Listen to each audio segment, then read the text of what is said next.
గతంలో వర్షాలకు రైతులు నష్టపోతే కేసీఆర్ ఎందుకు పొలం బాట పట్టలేదని భాజపా జాతీయ కార్యదర్శి బండి సంజయ్ ప్రశ్నించారు. బారాస పాలనలోనే రైతులకు సంఖ్యలు వేశారన్న ఆయన అధికారం లేకపోతే కేసీఆర్ కుటుంబం బతకలేకపోతుందని వ్యాఖ్యానించారు.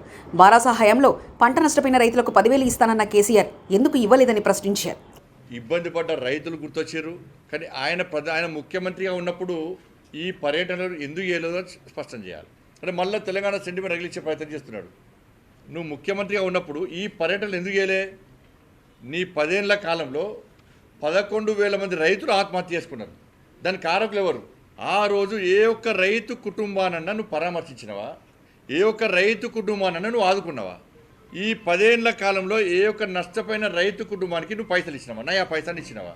నువ్వు ముఖ్యమంత్రిగా ఉన్నప్పుడు ఒక తీరు, నువ్వు ముఖ్యమంత్రి లేనప్పుడు ఒక తీరు.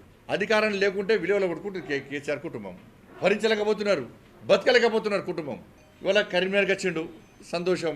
మొగ్దుంపూర్కి పోయినావు, చాలా సంతోషం. కానీ మొగ్దుంపూర్ పక్కకే బౌద్ధుర్గాన్ని పెట్టుకున్నది, చెల్లబుతుకున్నది, చావనపల్లి ఉన్నది. ఆ ప్రాంతం అనేక గ్రామాలు ఉన్నాయి. ఈ గ్రామాలకి అనేక గ్రామాలు ఉన్నాయి. ఇటు వీణవంక ఉన్నది, హుజాబాద్ ప్రాంతాలు ఉన్నాయి, జమ్మిగూడ, చాలా మండలాలు కూడా రైతులు నష్టపోయారు. అటు ఎందుకు పోలే? అటు పోకపోవడానికి కారణం ఏంది? సరే బిజీని అవ్వచ్చు, కనీసం ఆడ పంటలు నష్టపోయిన విషయాన్ని ఎందుకు గుర్తించలేకపోయినావు? పోయినసారి ఇదే నెలలో వడగళ్ల వానల వల్ల ఇదే చొప్పదండి నియోజకవర్గంలోని రామడుగు మండలం లక్ష్మీపూర్ గ్రామానికి నువ్వు వచ్చినావా లేదా?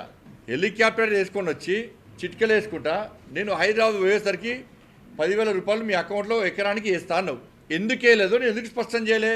సిరిసిల్లలో నీ కొడుకు ప్రాతినిధ్యం వహించినటువంటి సిరిసిల్లలో వడ్ల కుప్పల మీద రైతులు ఆత్మహత్య చేసుకున్నారు, గుండెపల్లి చచ్చిపోయారు, వడ్లను మొత్తం దగ్ధం చేసుకున్నారు, పంట నష్టపోయింది ఆడ.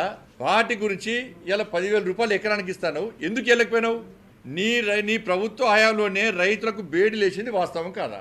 వరేస్తే ఊరు అన్నది వాస్తవం కాదా? నీ ఫామ్ హౌస్లో సన్నబోటు దొడ్డోటు వండిస్తావు, రైతులు మాత్రం సన్నబోటు వండించాలంటావు. సన్నబోటు వండించిన రైతులను బర్బాద్ చేసింది వాస్తవం కదా? ఫసల్ బీమా కాదంటవి. మరి సమగ్ర పంటల బీమా పథకాన్ని తీసుకొస్తాను. ఎందుకు తీసుకురాలేను? కేంద్ర ప్రభుత్వం సాయం చేస్తే చేయనియవా? నువ్వు చేయవా? 1,00,000 రూపాయలు రుణమాఫీ చేస్తాను. ఎందుకు చేయలేకపోయినావు? నీ ప్రభుత్వ హయాంలో రైతులను డిఫాల్టర్గా మార్చడానికి ఘనత నీది. సేమ్ అదే పందాను కాంగ్రెస్ పార్టీ కొనసాగిస్తున్నది. నీళ్ళు ఇచ్చినామంటే ఇవాళ ఇదే కేసీఆర్ గారి హయాంలో అంతకుముందు 18 లక్షల బోర్ బావులు ఉండే. 18 లక్షల బోర్ బావులు ఉంటే ఇలా కేసీఆర్ ప్రభుత్వంలో ఆ బోర్ బావుల సంఖ్య ఎంత అంటే 28 లక్షల బోర్ బావులు.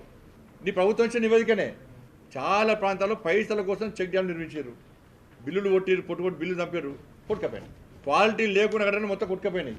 ఇప్పుడు పిల్లలు లేనాయి, గోడలు లేనాయి. ఇప్పటికీ అన్ని నీ పార్టీ నాయకులే, కాంట్రాక్టర్, సబ్ కాంట్రాక్టర్లే. కాంట్రాక్టర్ల అవతారం ఇచ్చిందే మీ పార్టీ నాయకులు. కాబట్టి కేసీఆర్ వల్లనే ఈ తెలంగాణ రాష్ట్రంలో రైతాంగం మొత్తం సర్వనాశనం అయిపోయింది.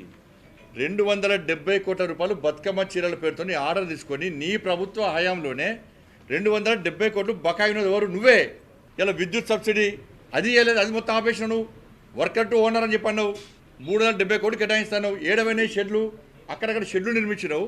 ఎక్కడ నన్ను ఉపయోగపడ్డదా నీ పథకం? ఇవాళ మళ్ళీ నేతన్నల మీద మళ్ళీ మోసలు కలిగి రాస్తున్నాడు. నీ ప్రభుత్వ హయాంలోనే ఆత్మహత్యలు చేసుకున్నది.